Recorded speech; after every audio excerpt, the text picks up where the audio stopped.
نحمده ونصلي على رسوله الكريم اما بعد فاعوذ بالله من الشيطان الرجيم بسم الله الرحمن الرحيم رب اشرح لي صدري ويسر لي امري واحلل عقدة من لساني يفقهوا قولي۔ اللہ تعالیٰ کا لاکھ لاکھ شکر ہے جس نے ہمیں انسان بنایا۔ اس کا احسان ہے ہم پر کہ اس نے ہمیں مسلمان پیدا کیا۔ مسلمان بنانے کے بعد اس نے ہمیں صرف سوچ سمجھ سے ہی نہیں نوازا بلکہ اس کے ساتھ ساتھ بہترین رہنمائی بھی عطا کی، ایسی رہنمائی جس سے نہ صرف یہ کہ ہماری یہ زندگی خوبصورت ہو جائے، خوشحال ہو جائے، بلکہ اس کے ساتھ ساتھ ہماری اصل زندگی، ہمیشہ کی زندگی بھی پرسکون ہو جائے۔ چونکہ اللہ تعالیٰ ہمارا خالق ہے، وہ ہمیں ہم سے زیادہ جانتا ہے، بہتر جانتا ہے کہ ہماری ضروریات کیا ہیں۔ تو جہاں اس نے ایک طرف ہمارے جسم کی ضروریات کے لیے طرح طرح کی نعمتیں اس دنیا میں پیدا کی ہیں، کھانے پینے کے سامان اور زندگی کی دوسری راحتیں، اور پھر اس کے لیے انسان کو کوشش کرنے اور محنت کرنے کا جذبہ بھی دیا ہے، وہاں دوسری طرف اس نے ہمارے لیے روح کی تسکین اور دل کی خوشی کے سامان بھی پیدا کیے ہیں۔ لیکن آج ہم دیکھتے ہیں کہ انسان مادی زندگی میں جتنی ترقی کرتا جا رہا ہے اتنا ہی روحانی طور پر کمزور ہوتا جا رہا ہے۔ جتنی زیادہ ہمیں دنیا کی نعمتیں میسر آتی جا رہی ہیں، دلوں کی خوشیاں اور روح کا سکون اتنا ہی کم ہوتا چلا جا رہا ہے۔ آخر اس کی کیا وجہ ہے؟ کیا خوشی صرف مال و دولت کی کثرت کا نام ہے؟ کیا خوشی صرف اچھے لباس سے حاصل ہوتی ہے؟ کیا خوشی ایک اچھے گھر میں رہنے سے حاصل ہوتی ہے؟ نہیں، یقیناً نہیں۔ اس لیے کہ بہت سے لوگ جنہیں دنیا کی یہ ساری نعمتیں حاصل ہیں، سب کچھ ان کے پاس ہے، اس کے باوجود وہ خوش نہیں ہیں۔ دنیا میں ایک کثیر تعداد ان انسانوں کی ہے کہ جو سکون سے سو بھی نہیں سکتے، جو ذہنی طور پر پریشان حال ہیں۔ ایسے میں انسان کے لیے ضروری ہے کہ وہ اپنے خالق ہی سے پوچھے کہ اس کا علاج کس چیز میں ہے اور اسے اس دنیا میں بھی پرسکون رہنے کے لیے کیا کرنا چاہیے۔ بسا اوقات ہم ٹرینکولائزرز کے ذریعے یا ایسی دواؤں کے ذریعے اپنے آپ کو کام ڈاؤن کر لیتے ہیں، سلا دیتے ہیں، اپنے آپ کو بے حس کر دیتے ہیں کہ جس سے ہم کم سوچیں، کم پریشان ہوں، لیکن یہ کوئی مستقل حل نہیں ہے۔ ایسی کیفیت میں انسان دنیا کی نعمتوں سے صحیح طور پر مستفید نہیں ہو سکتا۔ تو آئیے دیکھتے ہیں وہ کون سی چیزیں ہیں، وہ کون سے کام ہیں، وہ کون سے طریقے ہیں جن کو اختیار کر کے ہم خوشی پا سکتے ہیں، سکون پا سکتے ہیں۔ جب ہم قرآن پاک پر غور کرتے ہیں، جو کہ اللہ تعالیٰ نے انسان کے لیے ایک رہنمائی کی کتاب بنا کر بھیجا ہے، ذالک الکتاب لا ریب فیہ ھدی للمتقین، اس کے ساتھ ایک معلم بھی بھیجا رسول اکرم صلی اللہ علیہ وسلم کو، جنہوں نے آ کر خوشی کا راز اور پرسکون زندگی کا گر انسانوں کو بتایا اس کتاب کے ذریعے اور اپنی عملی زندگی کے ذریعے۔ تو ہم دیکھتے ہیں کہ چند ایک چیزیں ہمارے سامنے آتی ہیں جن کو اپنا کر انسان پرسکون زندگی بسر کر سکتا ہے۔ اس میں سب سے پہلی چیز تو بذات خود ایمان ہے، اور ایمان ایسا ایمان جو زندہ ایمان ہو، محض ایک ریچول کے طور پر نہ ہو، صرف ایک پیدائشی ایمان نہ ہو، بلکہ شعور کے ساتھ، پورے احساس کے ساتھ، ہوش و حواس کے ساتھ ان تمام چیزوں کو ماننا جنہیں اللہ تعالیٰ نے ماننے کے لیے ضروری قرار دیا ہے۔ اور اس میں سب سے بڑھ کر خود اللہ سبحانہ و تعالیٰ کی ذات پر پورا ایمان اور یقین، اور اس بات کا ایمان اور یقین کہ وہ ذات ایسی ذات ہے، وہ رب ایسا رب ہے کہ جس کے ہاتھ میں زمین و آسمان کی بادشاہت ہے اور وہ ہر چیز پر پوری قدرت رکھتا ہے، وہ بھروسے کے لائق ہے، وہ سب سے سچا ہے، اس کی بات سب سے زیادہ انصاف پر مبنی ہے۔ پھر اس کے بعد انسان کو جو چیز سکون دیتی ہے وہ فائدہ مند علم ہے۔ سیکھتے رہنا انسان کی زندگی میں خوشیوں کا سامان پیدا کرتا ہے۔ خواہ آپ زندگی کے کسی بھی موڑ پہ پہنچ جائیں، خواہ آپ بچے ہوں، آپ جوان ہوں، آپ بوڑھے ہوں، آپ مرد ہوں یا عورت ہوں، اگر آپ کا علم کے ساتھ کسی بھی طرح تعلق ہے تو آپ ایک پرسکون زندگی گزار سکتے ہیں۔ اس میں فارمل ایجوکیشن کے علاوہ عام روزمرہ زندگی میں مطالعے کی عادت، اچھی بکس کی ریڈنگ انسان کے لیے ایک بہترین دوست کا کام کرتی ہے۔ جس طرح انسان کو انسانوں سے خوشی ملتی ہے اگر انسان کے لیے واقعی انسانوں والا رول ادا کرے، تو اسی طرح اچھی کتابیں ہمیشہ انسان کو سکون بخشتی ہیں۔ اس کے لیے اگر ہم اپنی ایک عادت ڈال لیں کہ صبح کے وقت میں یا رات کے وقت میں یا دوپہر میں یا کسی نہ کسی وقت میں کسی بھی اچھی کتاب کے ساتھ ضرور تعلق رکھنا ہے۔ اب دیکھیے کہ پڑھنے کو بہت کچھ ملتا ہے، ریڈنگ کے لیے بہت کچھ اس وقت کتابیں موجود ہیں، لیکن ہر طرح کی کتابیں سکون نہیں بخشا کرتی۔ کچھ کتابیں تو ایسی ہوتی ہیں جو الٹا انسان کا سکون برباد کر دیتی ہیں۔ اس معاملے میں بھی سلیکشن بہت ضروری ہے۔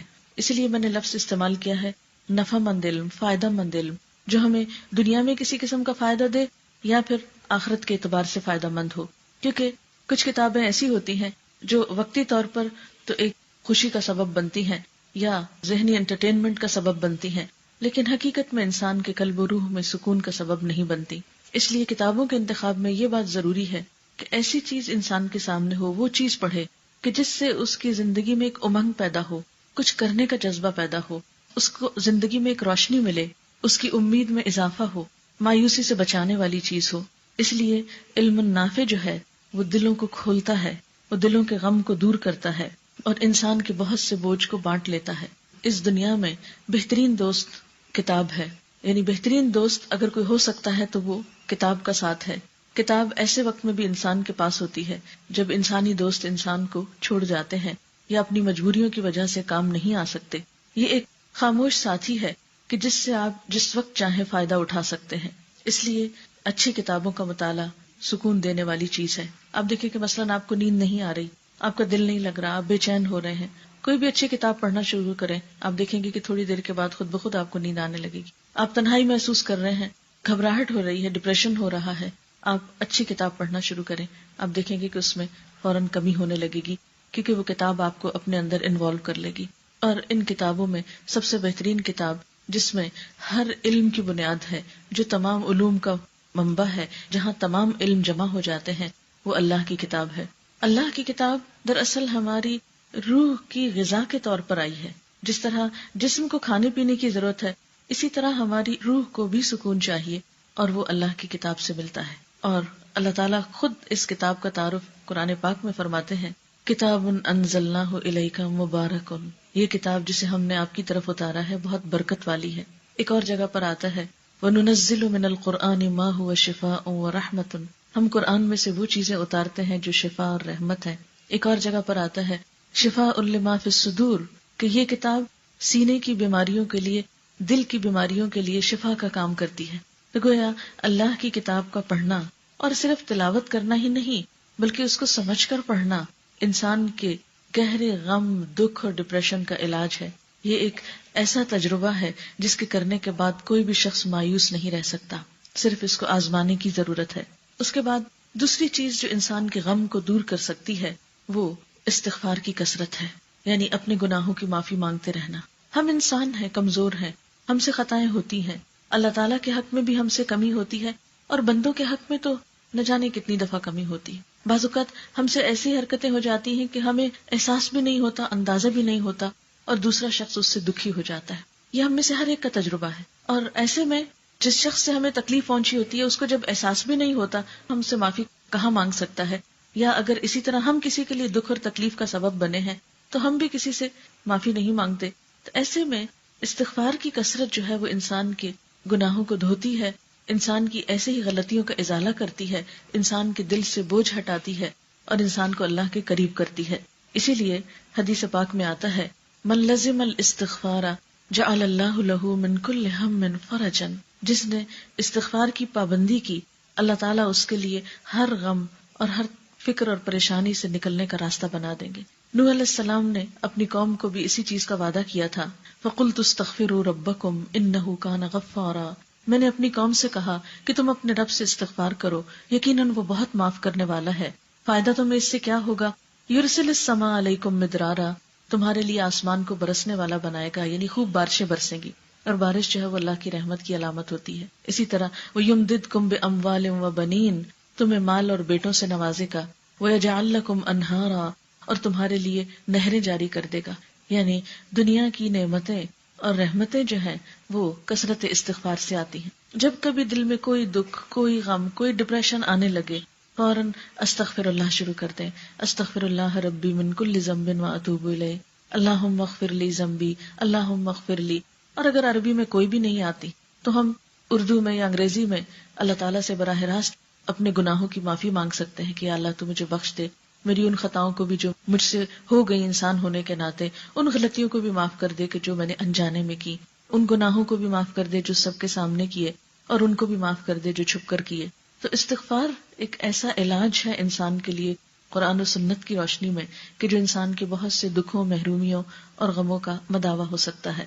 پھر اسی طرح استغفار کے علاوہ کوئی بھی اور ذکر، قرآن پاک میں اللہ تعالیٰ فرماتے ہیں الا بذکر اللہ تطمئن القلوب، سنو خبردار رہو، اللہ کے ذکر سے دلوں کو اطمینان ملتا ہے، دلوں کو سکون ملتا ہے۔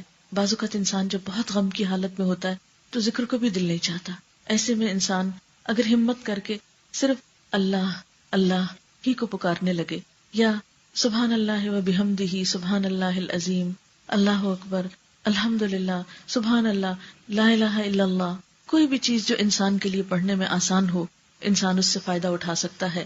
لیکن ذکر کی کثرت جو ہے یہ انسان کے دل کو روشن کرتی ہے، انسان کے دلوں کے بوجھ کو اتارتی ہے۔ ایک اور چیز جو انسان کو فائدہ دیتی ہے وہ بندوں کے ساتھ احسان کرنا ہے، اور بغیر کسی فرق کے احسان کرنا، خواہ کوئی اپنا ہم مذہب ہو، ہم وطن ہو، یا ہم زبان ہو، یا ہم رنگ ہو یا نہ ہو، کوئی شخص کسی بھی دین کا ہو، کسی بھی مذہب کا ہو، کسی بھی رنگ صورت کا ہو، کسی بھی سٹیٹس کا ہو، کہیں کا بھی ہو، کوئی بھی انسان، اس کے ساتھ اچھائی برتنا، اس کے ساتھ احسان کرنا، اس کا بھلا کرنا، اس کے کام آنا، اس کی خیر خواہی سوچنا دلوں کو سکون بخشتا ہے۔ جب آپ کا دل سب انسانوں کے لیے محبت کرتا ہے، جب آپ کے دل میں ہر ایک کے لیے پیار ہے، جب آپ کے دل میں ہر ایک کے لیے خیر خواہی کا جذبہ ہے، تو یہ ایسی بہترین چیز ہے کہ جس کی اللہ تعالیٰ کے ہاں بہت قدر ہے، کیونکہ اللہ تعالیٰ اپنی مخلوق سے محبت کرتا ہے۔ اس لیے کسی بھی تعصب کے بغیر، کسی بھی فرق کے بغیر ہر انسان کے ساتھ خیر خواہی۔ عموماً ایسا ہوتا ہے کہ ہم یا تو اپنے خون کے رشتوں سے محبت کرتے ہیں، یا پھر اپنے دوستوں سے محبت کرتے ہیں، یا یہ کہ جو ہماری برادری یا خاندان یا زبان بولنے والا ہو اس سے محبت کرتے ہیں، یا اس کا بھلا چاہتے ہیں، یا اس کے لیے ہماری ہمدردیاں ہوتی ہیں۔ لیکن جب ایک انسان ان تمام چیزوں سے بالا ہو کے سوچتا ہے، کوئی کالا ہو یا گورا ہو، کوئی بھی زبان بولتا ہو، لیکن جب انسان اس کو اس نظر سے دیکھتا ہے کہ یہ میرے رب کی مخلوق ہے، اسے بھی میرے رب نے بنایا ہے، اور یہ بھی آدم کی اولاد میں سے ہے، اور اس رشتے میں مجھے اس کے ساتھ ہمدردی ہے، تو آپ دیکھیں گے کہ یہ چیز آپ کے دل کو سکون دے گی۔ ہوتا یہ ہے کہ بندوں کے ساتھ ہمارا معاملہ اسی طرح ہوتا ہے جیسی ہماری ان کے لیے سوچ ہوتی ہے۔ لوگ ہمیں ویسے ہی نظر آتے ہیں جیسے ہماری اپنی نگاہ ہوتی ہے۔ آپ دیکھیے کہ مثلاً اگر میں اینک اتار دوں تو اس سے کیا ہوگا کہ میری نگاہ کمزور ہے تو مجھے سب کی شکل صحیح نظر نہیں آئے گی، حقیقت پہ فرق پڑ جائے گا، آپ کچھ ہیں مجھے کچھ اور نظر آ رہا ہے، لیکن چشمہ لگانے سے وہ سچویشن بدل جاتی ہے۔ اسی طرح اگر یہ چشمہ کلرڈ ہو جائے تو رنگ بھی بدل جائیں گے۔ بالکل اسی طرح اندر کی نگاہ جو ہے، دل کی نگاہ جو ہے، یہ بھی اسی طرح رنگ بدلتی ہے۔ اگر آپ کے دل میں کسی کے لیے اچھائی ہے تو اس کی غلطی کو بھی آپ اچھائی سمجھیں گے، اس کی کوتاہی کو بھی آپ معاف کر سکیں گے۔ لیکن اگر اندر کوئی تعصب ہے، اندر کسی کے ساتھ نفرت اور ضد ہے، تو اس کی اچھی چیزوں پر بھی آپ خوش کبھی نہیں ہوں گے۔ اس لیے دل میں بندوں کے لیے، مخلوق کے لیے خیر خواہی کے جذبات پیدا کرنے کی ضرورت ہے، اور یہ کچھ مشکل کام نہیں۔ اگر کسی انسان کی کوئی بات بری بھی لگے تو انسان یہ سوچ لے کہ ہو سکتا ہے میرے اندر اس سے بھی زیادہ خامیاں ہوں۔ اگر کوئی شخص ایسی بات کر رہا ہے یا ایسا کام کر رہا ہے جو قابل نفرت ہے تو انسان کو سوچ لینا چاہیے کہ ہو سکتا ہے کہ میرے اندر بھی کوئی ایسی چیز ہو جو اللہ تعالیٰ کو پسند نہ آتی ہو، اور اگر میری ایسی حرکتوں کے باوجود رب مجھے رزق دے رہا ہے، میرے ساتھ احسان کر رہا ہے، تو مجھے بھی اس کے بندوں کے ساتھ احسان کرنا ہے۔ اگر کسی نے میرے ساتھ کوئی غلط معاملہ کیا تو ایسے موقع پر بھی معاف کرنے میں دیر نہیں لگانی چاہیے۔ روایات میں آتا ہے، قرآن پاک میں سورۃ النور میں یہ واقعہ موجود ہے، واقعہ افک کے نام سے، کہ سیدہ عائشہ رضی اللہ تعالی عنہا پر ایک الزام لگا تھا۔ ان کو ایک صحابی صفوان بن معطل کے نام سے منسوب کیا گیا تھا کہ شاید ان کے ساتھ کوئی برے ریلیشنز ہیں۔ یہ بہت بڑی بات تھی آپ کی عزت پر، اور مدینہ کے کچھ منافق اس الزام تراشی میں آگے تھے۔ ان سے متاثر ہو کر کچھ مخلص مسلمان جو تھے وہ بھی اس پروپیگنڈے کا شکار ہو گئے۔ تو ایسے میں حضرت ابوبکر صدیق رضی اللہ تعالی عنہ کے وہ رشتہ دار بنتے تھے، آپ ان کی کفالت بھی کرتے تھے، ان کا وظیفہ مقرر کر رکھا تھا کیونکہ وہ ضرورت مند تھے۔ تو وہ شخص بھی حضرت عائشہ پر الزام لگانے والوں میں تھے۔ تو جب آپ کو پتا چلا، اللہ تعالیٰ نے وحی اتاری اور معاملے کی حقیقت کھلی، تو حضرت ابوبکر صدیق رضی اللہ تعالیٰ عنہ نے قسم کھا لی کہ میں آج کے بعد اس شخص کی مدد نہیں کروں گا، کیونکہ اس نے میرے احسان کا بدلہ یہ دیا ہے کہ میری ہی بیٹی پر الزام لگایا ہے۔ تو فوراً قرآن پاک میں آیت اتری کہ وَلَا يَأْتَلِ أُولُو الْفَضْلِ مِنْكُمْ وَالسَّعَةِ، کہ تم میں سے جو فضل اور وسعت والے لوگ ہیں وہ ایسی قسمیں نہ کھایا کریں کہ غریب مہاجر مسلمانوں کی مدد نہیں کریں گے۔ الا تحبون ان یغفر اللہ لکم، کیا تم نہیں پسند کرتے کہ اللہ تعالیٰ تم کو معاف کر دے؟ تو معاف کر دو۔ یعنی اس سے بڑا زخم کسی کو کیا لگ سکتا ہے کہ اس کی بیٹی پر کوئی جھوٹا الزام لگائے اور انسان کو حق ہے کہ اس سے بدلہ لے، لیکن اللہ تعالیٰ کو پھر یہی پسند ہے کہ انسان دوسروں کی خطائیں معاف کر دے. کیونکہ دو ہی صورتیں ہوتی ہیں کسی بھی معاملے کے پیش آنے کے بعد، ایک یہ کہ انسان غلطی کرنے والے کو معاف کر دے، اور یہ کہ معاف نہیں کرے اور اپنے دل میں ہی پالے رکھے.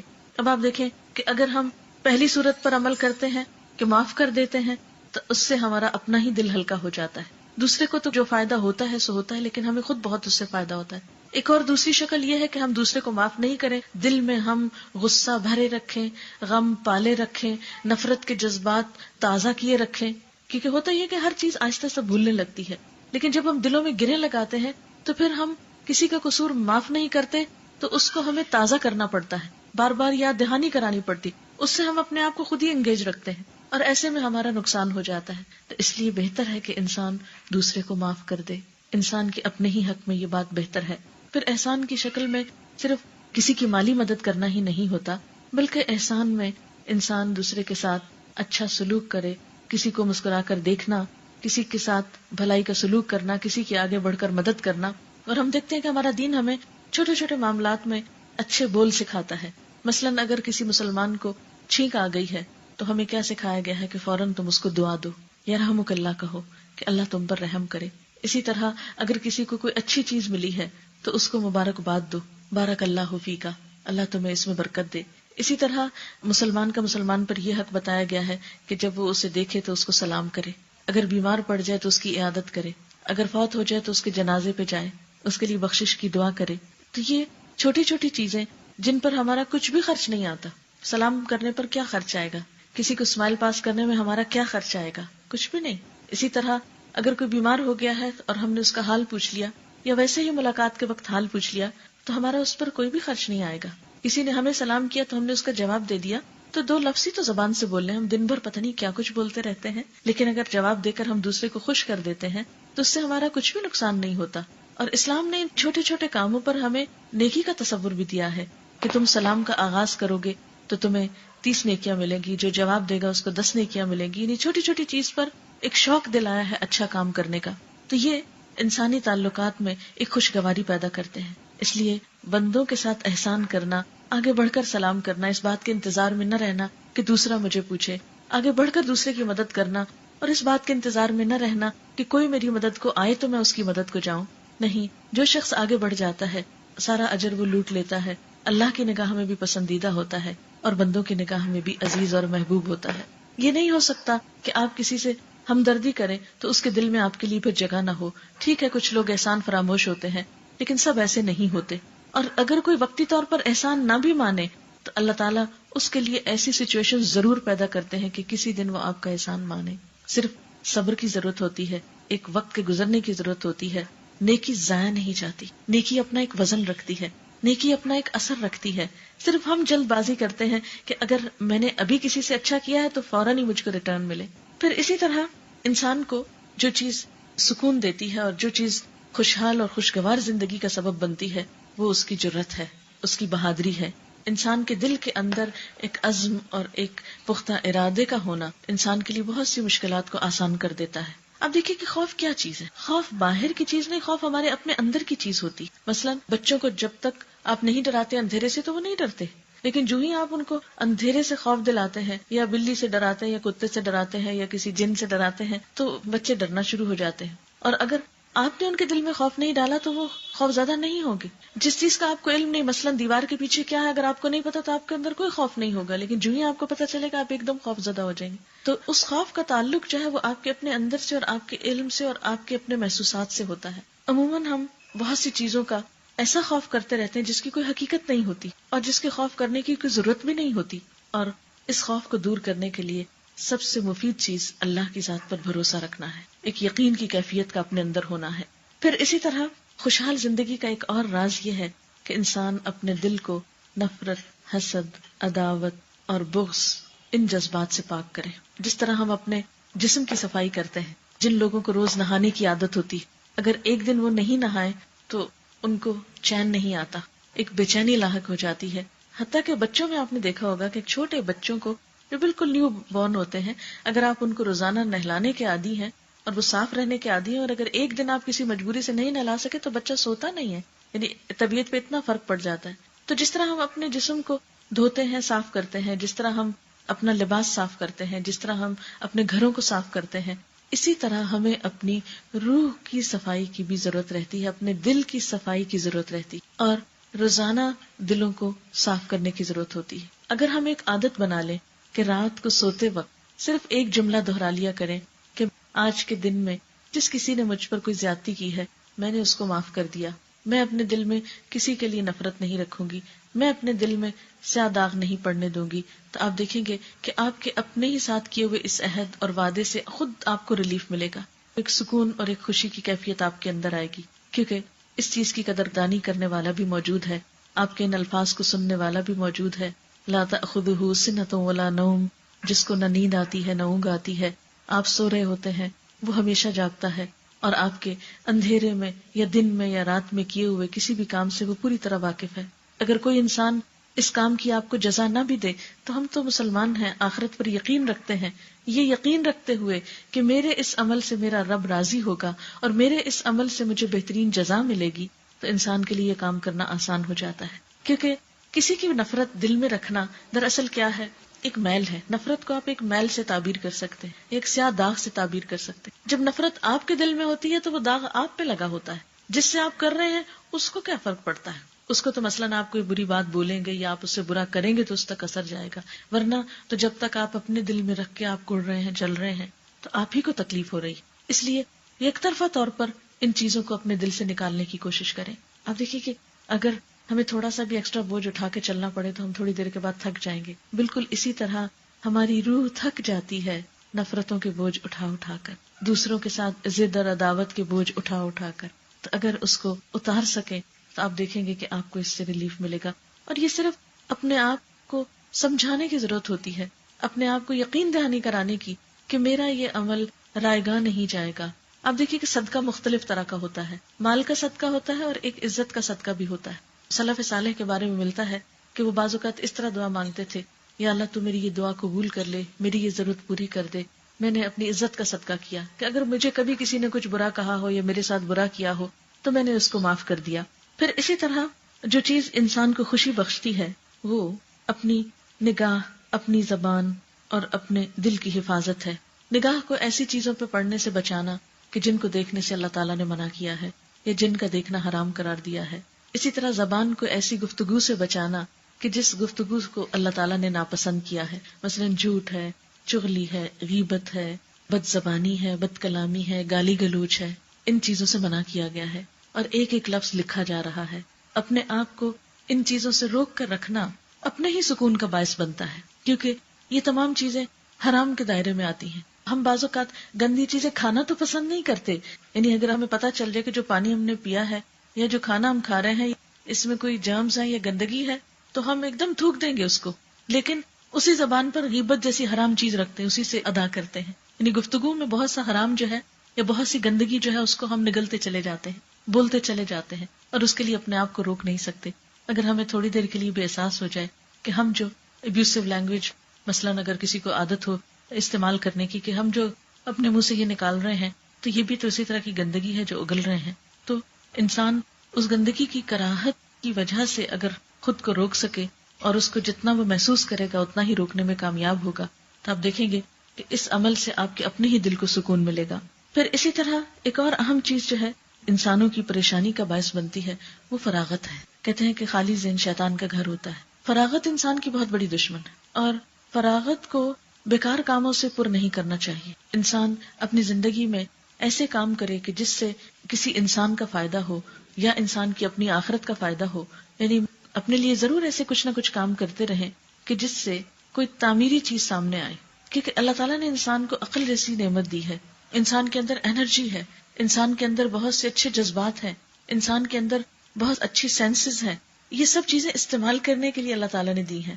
جب ہم ان کو استعمال نہیں کرتے تو ان کو زنگ لگنے لگتا ہے، اور جب زنگ لگتا ہے تو ہمارے دلوں کو پریشانی ہوتی ہے اور ڈپریشن ہوتا ہے اور غم اور بے سکونی ہوتی ہے۔ اسی لیے آپ دیکھیں کہ جو لوگ مصروف رہتے ہیں، اور مصروفیت بھی ایسی نہیں کہ کسی بھی چیز میں مصروف ہو گئے، مصروفیت ایسی کہ جو بہت پروڈکٹیو ہو، بہت اچھی ہو، مفید ہو، دوسروں کے لیے فائدہ مند ہو یا اپنی ذات کے لیے فائدہ مند ہو، تو آپ دیکھیں گے کہ ایسے لوگ پریشانی میں کم مبتلا ہوتے ہیں۔ اور خصوصی طور پر مصروفیت کے لیے ایسے کاموں کو کرنے کی ضرورت ہے کہ جس سے انسانیت کا بھلا ہو اور جس سے اللہ تعالیٰ کی رضا انسان کو حاصل ہوتی ہو۔ پھر اسی طرح قناعت بہت بہترین نعمت ہے۔ قناعت کا مطلب کیا ہے کہ جو کچھ انسان کو ملا ہے اس پر راضی ہونا سیکھے۔ جب انسان کے اندر قناعت نہیں ہوتی تو انسان کے اندر کبھی بھی چین اور سکون آ نہیں سکتا۔ قناعت کا نہ ہونا انسان کو ہر وقت بے چین رکھتا ہے۔ اگر کسی بھی انسان کی سوچ یہ ہے کہ فلاں کے پاس تو وہ چیز آ گئی، میرے پاس کیوں نہیں، فلاں کا ایسا گھر بن گیا تو میرا ابھی کیوں نہیں بنا، فلاں کے بچے اتنی ڈگری لے گئے تو میرے بچے ابھی تک کیوں پیچھے ہیں، فلاں کے بچے کی شادی ہو گئی ہے تو میرے بچے کی شادی ابھی تک کیوں نہیں ہوئی، وغیرہ وغیرہ، چھوٹی چھوٹی ایسی بہت سی چیزیں ہوتی ہیں کہ جن کے بارے میں ہم سوچ سوچ کے بے چین رہتے ہیں، پریشان ہوتے ہیں، لیکن حاصل تو کچھ نہیں ہوتا، کیونکہ جو کام جس وقت ہونا ہے اسی وقت ہونا ہے۔ کوشش کرنے کے بعد انسان کو مطمئن ہونے کی کوشش کرنی چاہیے، یعنی عملی کوشش کے بعد مطمئن ہونا چاہیے، نہ کہ بے چین، کیونکہ بے چینی کبھی بھی کسی چیز کی اصلاح کا ذریعہ نہیں بنتی، بے چینی مسائل کا حل نہیں ہے، بے چینی سے اور غم کھانے سے کبھی بھی کوئی مسئلہ حل نہیں ہو سکتا، بلکہ یہ بے چینی اور غم ہماری انرجی کو کھاتا ہے، ہماری صلاحیتوں کو نقصان دیتا ہے، اور جو ہماری انرجیز کمزور ہوتی ہیں انسان کچھ بھی اچھا کام کرنے کے قابل نہیں رہتا۔ پھر اسی طرح آج کی فکر کرنا، پچھلے کل اور اگلے کل کے لیے پریشان نہ ہونا، یہ زندگی گزارنے کا ایک خوبصورت طریقہ ہے۔ عموماً ہم دیکھیں اگر کہ ہمارے غم کیا ہے، یا تو ماضی کا کوئی واقعہ ہمارے ذہن میں منڈلا رہا ہوگا، بار بار ہمیں کوئی بات پچھلی یاد آ رہے گی، یہ ہو گیا، کیوں ہوا، کیسے ہوا، یہ نہیں ہونا چاہیے تھا، ایسا کیوں ہو گیا، بھئی اب ہو گیا، اب تو کچھ نہیں ہو سکتا، جو ہونا تھا ہو گیا، اب وہ واپس تو نہیں وقت لایا جا سکتا، اب اس چیز کو پلٹایا تو نہیں جا سکتا۔ ہاں یہ اس وقت سوچ سکتے ہیں کہ آئندہ ایسا نہ ہو، اس راستے کو بند کیا جائے جہاں سے یہ چیز ہو گئی، لیکن جو ہو چکا اس کا غم بالکل ایک بیکار چیز ہے، اس پہ سوچ بچار کرتے رہنا، اس پہ الجھتے رہنا، اس پہ پریشان ہونا انسان کو کچھ بھی فائدہ نہیں دیتا۔ اب دیکھیں کہ بعض اوقات ایک برتن ٹوٹ جاتا ہے تو ہم اس پہ ہی بے چین ہو اٹھتے ہیں، اب وہ تو ٹوٹ گیا، اب جڑ تو نہیں سکتا، ہو گیا جو ہونا تھا، اب اگر اس کے ساتھ ہم اپنا دل بھی توڑ بیٹھے تو کوئی عقل مندی کی بات تو نہیں۔ اپنا آپ تو بہت قیمتی چیز ہے، ایک دنیا کی چھوٹی سی چیز کے نقصان کے لیے ہم اپنے آپ کو کیوں نقصان دیں؟ جو ہو گیا بس ختم، اور جتنی جلدی آپ اس سے باہر آنے کی کوشش کریں گے اتنا ہی آپ کو فائدہ ہوگا۔ پھر اسی طرح دوسری مشکل ہماری کیا، ہم آئندہ کے بارے میں بہت سوچتے ہیں، یعنی جس طرح ہم عموماً گزرے ہوئے کل یا ختم شدہ کل کے بارے میں سوچ سوچ کے پریشان ہوتے ہیں، اسی طرح ہم آنے والے کل کے بارے میں بھی بہت سے تفکرات کا شکار رہتے ہیں، بہت سی انجانی سی وریز اور فکر اور خوف آنے والے دنوں کے بارے میں ہمیں لگا رہتا ہے۔ مثلا ہم سوچتے رہتے ہیں جب میں بوڑھی ہو جاؤں گی پھر میرا کیا ہو، اگر خدا نخواستہ شوہر کو کچھ ہو گیا، کوئی بیماری ہو گئی تو کیا ہوگا، بچوں کی شادی نہ ہوئی تو کیا ہوگا، کل جو ہم نے دیکھا نہیں، جو ہمارے ہاتھ میں نہیں، اس کے بارے میں کچھ پتا نہیں کہ کل کیا ہوتا ہے، لیکن ہم انہونی باتیں یا وہ باتیں جن کا دنیا میں ابھی کوئی وجود نہیں، ان کو یاد کر کر کے تو غمزدہ ہوتے رہتے، پریشان ہوتے رہتے ہیں، فکر کرتے رہتے ہیں۔ ایسا کرنا انسان کو نقصان تو دیتا ہے، فائدہ کچھ نہیں دیتا۔ ایسے تمام امور کا علاج توکل میں ہے کہ انسان آنے والے خطرات کو سامنے رکھ کر پہلے سے پیش بندی کی کوشش کرے، لیکن ایک چیز یاد رہے کہ بہت سی چیزیں جو ہماری تقدیر کا حصہ ہیں ان کو ہم ٹال نہیں سکتے۔ مثلا موت کا ایک وقت مقرر ہے، آپ جتنی چاہیں فکر کریں، غم کریں، جب اس نے آنا ہے اس نے آ جانا ہے، اس نے پوچھنا نہیں ہے، انتظار نہیں کرنا۔ اسی طرح کچھ اور چیزیں بھی، تو ایسی چیزوں کے بارے میں دو کام ہمیں کرنا ہے۔ ایک تو یہ کہ جو ہمارے ہاتھ میں ہے اسے پوری طرح استعمال کریں، جو پریکاشنز ہم لے سکتے ہیں ان کو لیں، جو محنت ہم کر سکتے ہیں کسی بھی کام کو سنوارنے کی اس کو پورا کریں، اور اس کے بعد دوسری چیز یہ کہ اللہ تعالیٰ سے دعا کریں اور اللہ پر بھروسہ کریں اور معاملات اس کے حوالے کر دیں، کیونکہ جب تک انسان ایسا نہیں کرتا اس وقت تک انسان اس غم کے بوجھ سے آزاد نہیں ہو سکتا، اور اگر وہ بوجھ اٹھائے رکھے تو اپنا ہی نقصان ہے۔ اور یہ بھی ہو سکتا ہے کہ آپ کسی چیز کے بارے میں بہت ہی خوف زدہ رہیں، بہت ہی پریشان رہیں، اور جب وہ معاملہ پیش آئے تو آپ کو پتہ بھی نہ چلے کہ یہ ہوا کیا، وہ تو پتہ ہی نہیں چلا، میں تو بہت پریشان تھی کہ معلوم نہیں کیا ہوگا، اور وہ تو معاملہ آیا اور گیا۔ بعض اوقات کوئی بیماری آ جاتی، کوئی چھوٹی موٹی سرجری کرانی ہوتی، یا کوئی گھر میں چھوٹی موٹی تعمیر کرانی ہوتی ہے، یا کسی بھی چیز میں کوئی تبدیلی کرنا ہوتی ہے، یا کوئی سفر کرنا ہوتا ہے، تو آپ نے اکثر دیکھا ہوگا کہ لوگوں کو سفر کرنے سے پہلے خاص قسم کا خوف لاحق، پیٹ میں بل پڑنے لگتا ہے کہ اب پتہ نہیں جس جہاز میں جاؤں گی وہ خدا نخواستہ کریش ہی نہ ہو جائے اس کا۔ حالانکہ اگر انسان سوچے تو دن رات میں کتنی اڑانے اڑتے ہیں جہاز، پوری دنیا میں ایئر ٹریفک جو ہے وہ آ رہی ہے جا رہی ہے، کبھی سال میں ایک آدھ کوئی حادثہ ہو گیا تو اس کی وجہ سے انسان اپنے آپ کو بلا وجہ میں پریشان رکھے اور سارے سفر میں اپنے آپ کو خوف زدہ رکھے، تو یہ کوئی عقل مندی کی بات نہیں ہے. ایسے میں انسان کو یہ سوچنا چاہیے کہ اور بھی تو بہت سے لوگ ہر وقت سفر کر رہے ہیں اور خیریت سلامتی کے ساتھ پہنچ جاتے ہیں. یا بعض اوقات کیا ہوتا ہے کوئی رشتہ دار یا بچہ مثلاً آ رہا ہے, جب تک وہ چل کے گھر پہنچ نہیں جائے گا ہم ٹہلتے ہی رہیں گے, ہم کو چین نہیں آئے گا. یا یہ ہے کہ کوئی واقعہ یا کوئی فنکشن یا کوئی بھی چیز ہے تو اس میں ہم اوور ایکسائٹیڈ ہو جاتے ہیں جس کی وجہ سے اپنے آپ کو پریشان کرتے ہیں. ایسی تمام چیزوں میں انسان کوشش کرے اور اس کے بعد معاملہ اللہ تعالیٰ کے حوالے کر دے اور اس کے بعد بے فکر ہو جائے, ریلیکس ہو جائے. اس لیے کہ بہت سی چیزیں ہماری کوشش کے باوجود بھی ہمارے ہاتھ میں نہیں ہوتی. ایسے میں ہمیں ان اینی کیس اللہ تعالیٰ کے اوپر معاملہ چھوڑنا ہے, ہمیں تقدیر پر ایمان لانا ہے. اسی لیے کہتے ہیں نا کہ تقدیر پر ایمان جو ہے وہ ہمارے ایمان کا ایک حصہ ہے, اس کو ماننا ضروری ہے, کوشش شرط ہے, لیکن بھروسہ کرنا مطمئن زندگی کے لیے بے حد ضروری ہے. پھر اسی طرح نعمتوں کے معاملے میں ان لوگوں کی طرف نظر رکھنی چاہیے جن کے پاس ہم سے کم ہیں وہ نعمتیں. کہتے ہیں کہ دنیا کے معاملے میں اپنے سے کم تر لوگوں کو دیکھو اور دین کے معاملے میں اپنے سے آگے کے لوگوں کو دیکھو تو تمہارے دلوں کو اطمینان ہو جائے گا. مثلا دنیا کے معاملے میں اپنے سے کم تر کیسے؟ مثلا اگر کوئی ایک بیماری ہے تو ان لوگوں کے بارے میں سوچیں کہ جن کو ایسی ایسی بیماریاں ہیں جس سے صحت یاب ہونے کا کوئی موقع نہیں, جن کو ڈاکٹرز جواب دے چکے ہیں. اگر ہمارے پاس زندگی کی کسی بھی نعمت کی کوئی کمی ہے, مثلا اگر کسی کے پاس صرف بیٹیاں ہیں بیٹا نہیں, تو ہم تو لوگ بہت غمزدہ رہتے ہیں, بیٹا نہیں, ساری زندگی جو ہے وہ غم بناتے رہتے.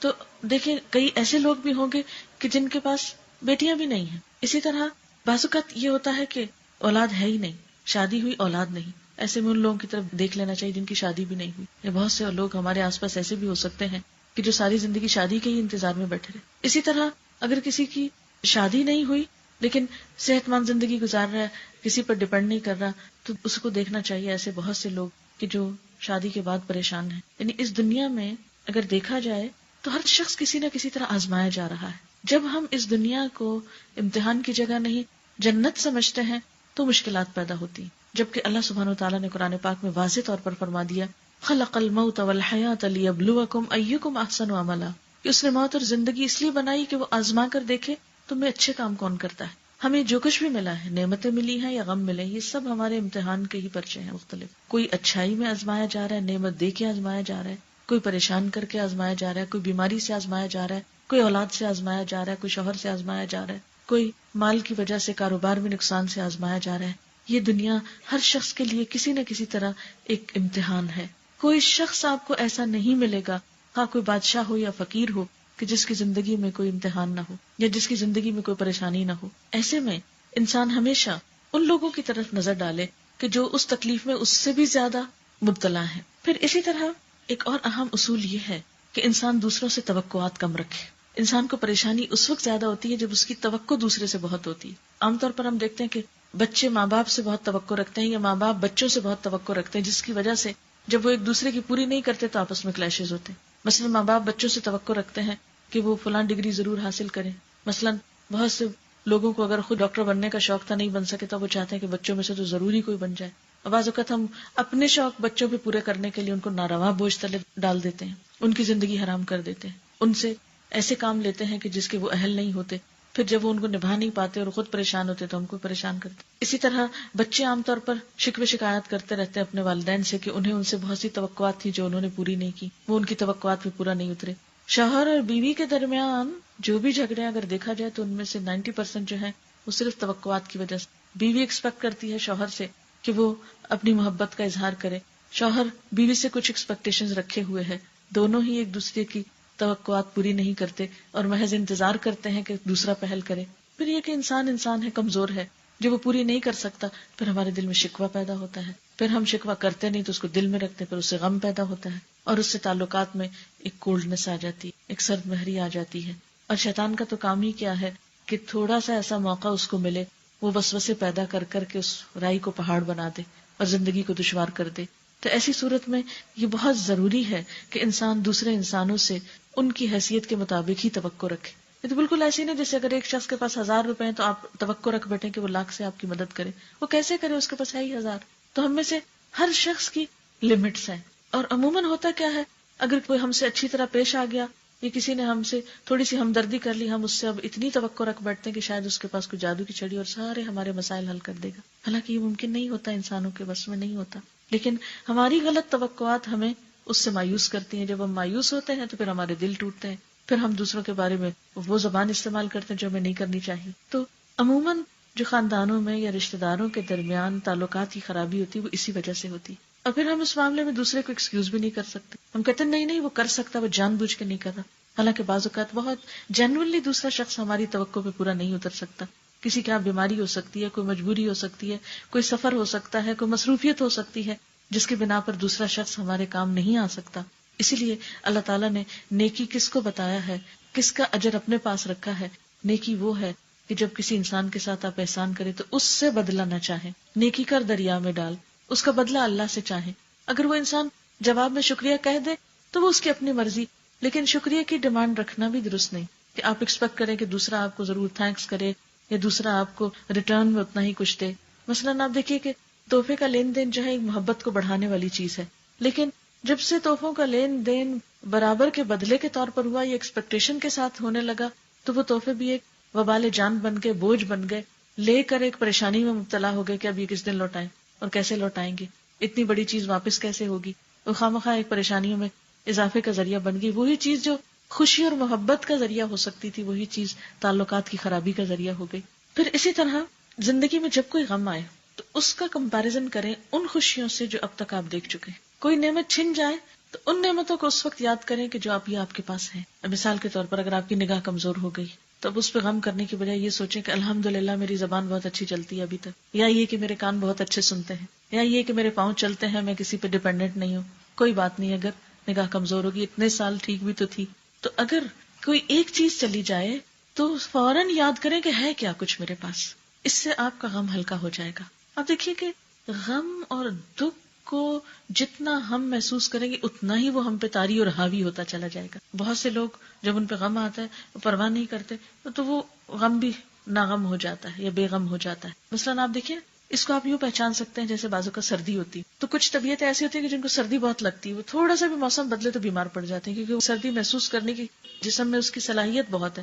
اسی طرح کچھ لوگ بہت زیادہ اپنے آپ کو سینسیٹیو بنا دیتے ہیں، چھوٹی سی بات کو اتنا زیادہ محسوس کر لیتے ہیں کہ بیمار پڑ جاتے ہیں. تو یہ جو اوور سینسیٹیو ہونا ہے یہ کوئی خوبی نہیں ہے، یہ اپنے ہی حق میں نقصان دہ ہے. اللہ تعالیٰ نے ہمیں سینسز دی ہیں محض اپنی ذات کے لیے سینسیٹیو ہونے کے لیے نہیں، وہ سینسز دی ہیں کہ ہم کوئی اچھے تعمیری کام کریں، اپنے آپ کو کسی کام میں لگائیں.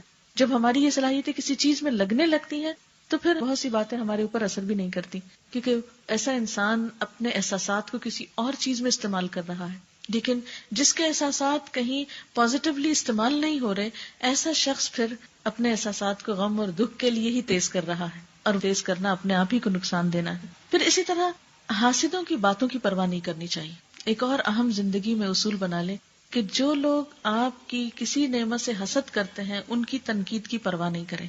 اور یہ ہر انسان کے ساتھ ہوتا ہے، جیسے آپ صلی اللہ علیہ وسلم نے فرمایا ہر صاحب نعمت حسد کیا جاتا ہے. اور حسد عام طور پر کون کرتے ہیں؟ جو آپ کے لیول کے لوگ ہوتے ہیں، جو آپ سے اونچے ہوتے ہیں. ان کو آپ سے حسد نہیں ہوتا کیونکہ ان کے پاس بہت کچھ ہے، وہ آپ سے کیوں حسد کریں. اور اسی طرح اس سے بڑے لوگ بھی نہیں کرتے اور چھوٹے بھی نہیں کرتے عموماً.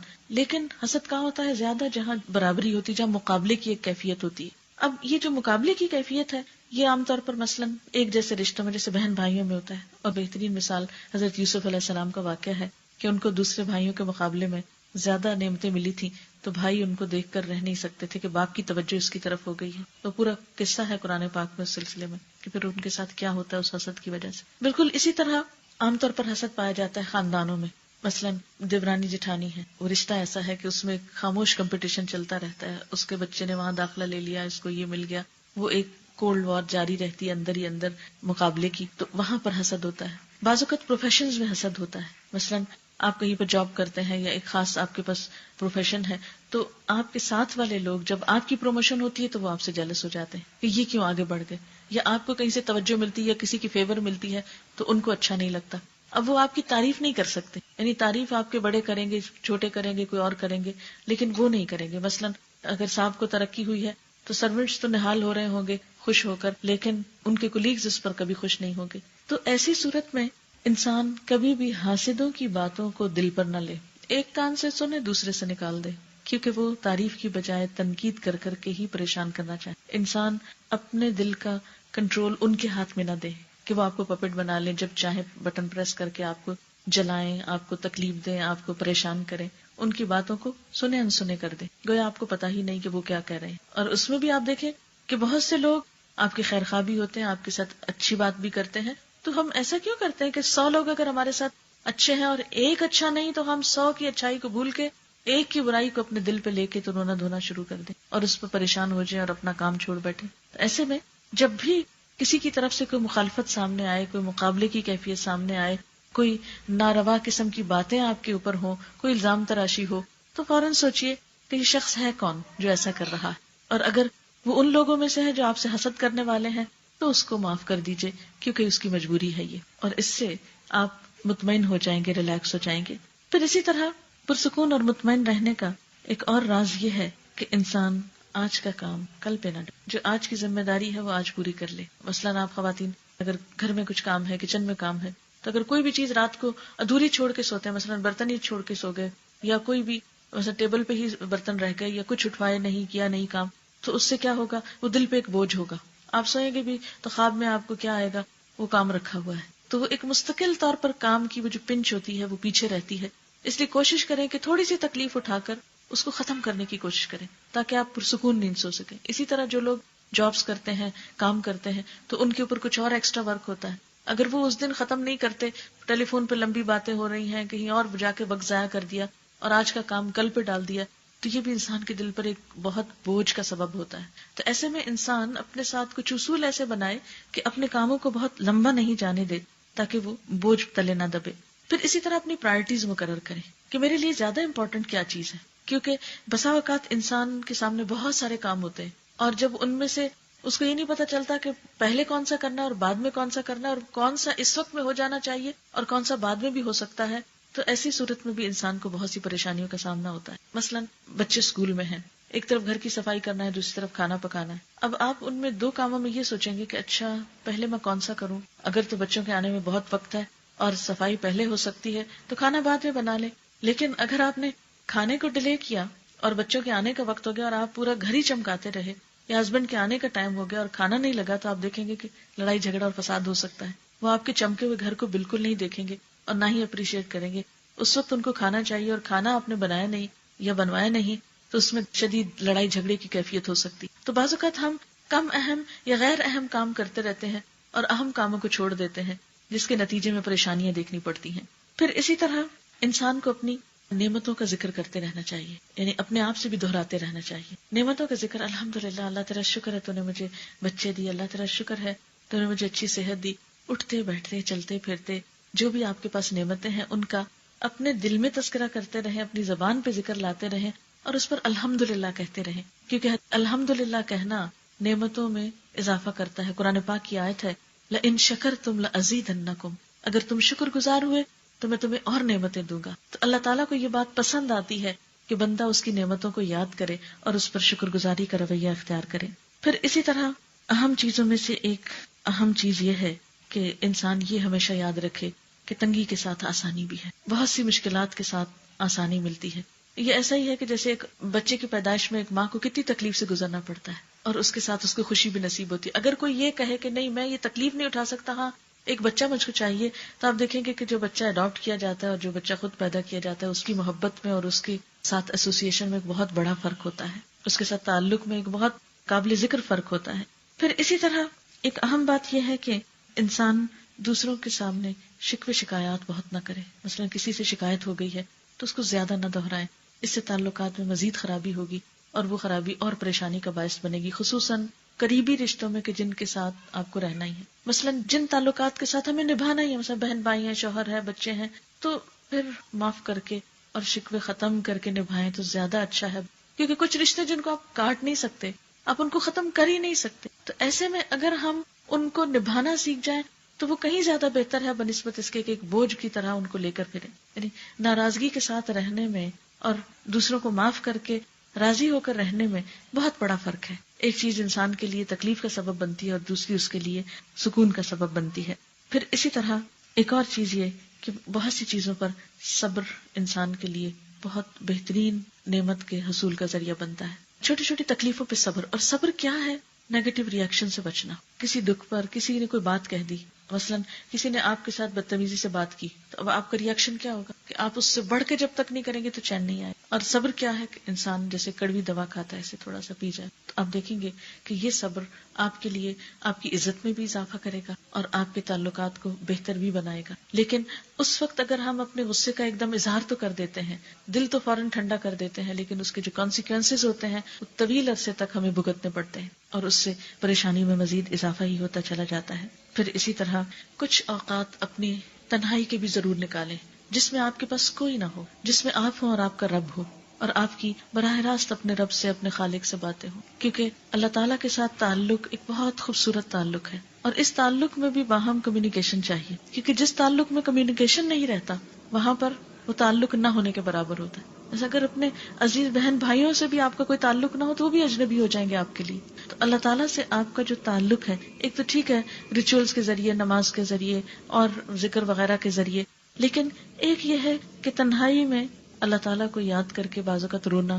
کہتے ہیں کہ اس آنکھ پر جہنم کی آگ حرام ہے کہ جس آنکھ سے اللہ کی یاد میں تنہائی میں آنسو نکلا ہو. انسان اللہ کو یاد کرے اور اس کے آنسو نکل آئے، اپنے غم اپنے دکھ بیٹھ کے اللہ تعالیٰ کو سنائے، اس سے گفتگو کیا کریں، اس سے بات کیا کریں، اس سے مانگا کریں، اس سے اپنے قریب پایا کریں، اس سے سرگوشیاں کیا کریں. تو آپ دیکھیں گے کہ اس سے بھی آپ کے غموں کا بہترین طریقے سے مداوع ہوگا. اور آخری بات یہ ہے کہ دعا کی کثرت. حدیث میں آتا ہے الدعاء مخ العبادہ، دعا عبادت کی کریم ہے، مغز ہے، نچوڑ ہے، اہم ترین حصہ ہے. تمام عبادات کا اہم ترین حصہ دعا ہے. نماز تو ہے ہی دعا، پریئر کہتے ہیں اس کو. روزے کے آخر میں بھی دعا مانگتے ہیں، حج میں آپ دیکھیں کتنی دعائیں مانگتے. تو یہ دعا جو ہے یہ انسان کے لیے بہت بڑا ہتھیار. دعا مومن کا ہتھیار ہے. مومن اپنے غم کو دعا میں ڈھال لیتا ہے. مومن اپنی پریشانیوں اور فکروں کو دعا میں تبدیل کر لیتا ہے. جس شخص کو یہ توفیق ہو جائے اس کے لیے زندگی پھر آسان ہونے لگتی ہے. لیکن جو شخص اپنے رب سے مانگتا نہیں، رب اس سے ناراض ہوتا ہے. کیونکہ دعا ایک ایسی چیز ہے کہ جو بندے اور رب کے درمیان ایک تعلق قائم کرتی ہے. دعا ان مشکلات میں بھی فائدہ دیتی ہے جو نازل ہو چکی ہوں، اور ان مشکلات میں بھی یقیناً فائدہ دیتی ہے جو ابھی تک آئی نہ ہو. اس لیے دعا کو کثرت سے کرتے رہنا چاہیے. تو اللہ تعالیٰ سے دعا ہے کہ وہ ہمارے دلوں کو سکون بخشے، ہمیں بہترین زندگی گزارنے کا طریقہ اور سلیقہ سکھائے، اور ہماری ایسی زندگی ہو کہ ربنا آتنا فی الدنیا حسنۃ وفی الآخرۃ حسنۃ بھی ہو. کیونکہ یہ زندگی آخرت کی کھیتی ہے. اس دنیا میں ہم جو کچھ کریں گے وہی کل کو پائیں گے. اس کی مثال ایسے ہی ہے جیسے ایک کاغذ. اب دیکھیے کہ کاغذ کا یہ اس وقت ایک حصہ آپ کو لکھا ہوا نظر آ رہا ہے اور ایک صاف نظر آ رہا ہے. کاغذ کا یہ لکھا ہوا حصہ زندگی کا وہ رخ ہے جو آج ہمیں دیا گیا ہے، اور کل قیامت کے دن جو کچھ ہم لکھ کے لے جائیں گے وہی پلٹا کے ہمیں دکھا دیا جائے گا. مثلا اگر آپ اس کاغذ کے دوسری طرف سے دیکھیں، جھانکیں، تو آپ کو وہی عبارت نظر آئے گی، وہی محسوس ہوگی جو اس طرف سے لکھی. یعنی اس وقت کاغذ کا یہ حصہ دنیا میں ہمارے پاس ہے اور یہ کل ہماری آخرت ہے. جو کچھ آج ہم یہاں لکھیں گے کل وہی چیز ہمارے سامنے آ جائے گی، وہی چیز ہمارے لیے پیش کی جائے گی. نہ اس میں کمی کی جائے گی، نہ اس میں اضافہ کیا جائے گا. تو پھر یہ ہمارے اپنے اوپر ہے کہ ہم اس زندگی کو زیادہ سے زیادہ کس طرح بہتر سے بہتر مفید کاموں میں بسر کرتے ہیں. اور زندگی کو مفید کام میں وہی لوگ گزار سکتے ہیں کہ جو اپنے آپ کو غم، غصے اور نیگیٹو قسم کے جذبات سے آزاد کر سکے. کیونکہ یہ ساری چیزیں انسان کو غلام بنا لیتی ہیں، انسان کو جکڑ لیتی ہیں، انسان کو قید کر دیتی ہیں، انسان کے اندر کی صلاحیتوں کو ختم کر دیتی ہیں. لہٰذا اگر ہم یہ چاہتے ہیں کہ ہم اپنے آپ کو فائدہ پہنچائیں تو اس کے لیے ہمیں اپنے لیے خود سٹرگل کرنی ہوگی. ورنہ بہت سے غم اور لوگوں کے دیے ہوئے نقصان، لوگوں کی دی ہوئی تکلیفیں اگر انسان پر حاوی ہو جائیں تو انسان کچھ بھی کرنے کے قابل نہیں رہتا. تو اللہ تعالیٰ سے دعا ہے کہ اللہ تعالیٰ ہمیں اس دنیا میں رہ کر ایسے اچھے کاموں کی توفیق دے کہ جو کل کی پائیدار زندگی میں ہمیشہ کے لیے خوشیوں کا سبب بن جائے. وآخر دعوانا ان الحمدللہ. دعا کر لیں. سبحان اللہ والحمد للہ ولا الہ الا اللہ واللہ اکبر ولا حول ولا قوۃ الا باللہ العلی العظیم. اللہم صل علی محمد وعلی آل محمد کما صلیت علی ابراہیم وعلی آل ابراہیم انک حمید مجید. اللہم بارک علی محمد وعلی آل محمد کما بارکت علی ابراہیم وعلی آل ابراہیم انک حمید مجید. ربنا آتنا فی الدنیا حسنۃ وفی الآخرۃ حسنۃ وقنا عذاب النار. ربنا لا تزغ قلوبنا بعد اذ ہدیتنا وہب لنا من لدنک رحمۃ انک انت الوہاب. ربنا هب لنا من ازواجنا وذرياتنا قرۃ اعین واجعلنا للمتقین اماما. یا اللہ پاک جو کچھ ہم نے پڑھا ہے اسے اپنی رحمت سے قبول فرما، جو بات آپ کی مرضی کے مطابق ہو ہمیں اس پہ عمل کی توفیق عطا فرما. اگر کوئی بات بھول کر ایسی زبان سے نکلی ہو جو آپ کو پسند نہ آئی ہو تو ہم سب کو اس سے دور کر دے. یا اللہ ہمارے دلوں کو صاف کر دے، ہمارے دلوں کو روشن کر دے، ہمارے دلوں کو وسیع کر دے، ہمارے دلوں میں اپنی محبت پیدا کر دے. یا اللہ ہمیں اچھے کاموں کی محبت دے دے. یا اللہ ہمیں اپنے وقت کو ضائع کرنے سے بچا. یا اللہ ہمیں اپنی زندگی کی قدر کرنا سکھا. یا رب العالمین تو اس گھر پر اپنی خیر و برکت نازل فرما. جنہوں نے یہ پروگرام ارینج کیا ہے یا اللہ انہیں دنیا اور آخرت کی برکتیں اور سعادتیں نصیب فرما. جتنی بھی بہنیں یہاں تشریف لائی ہیں اللہ ان کی دنیا اور آخرت کے سارے غم دکھ اور تکلیفیں دور فرما. یا اللہ ہمیں اپنی محبت عطا کر. یا رب العالمین ہماری کوتاہیوں سے درگزر فرما. ہمیں اپنا قرب عطا کر، ہمیں اپنے خاص بندوں میں شامل کر لے. ہم سے وہ کام لے لے جو تجھے پسند آ جائے. یا اللہ تمام بیماروں کو صحت دے، سب دکھی لوگوں کے دکھ دور فرما. یا رب العالمین جتنے بھی حاجت مند ہیں ان کی جو بھی حاجات ہیں ان کو پورا فرما.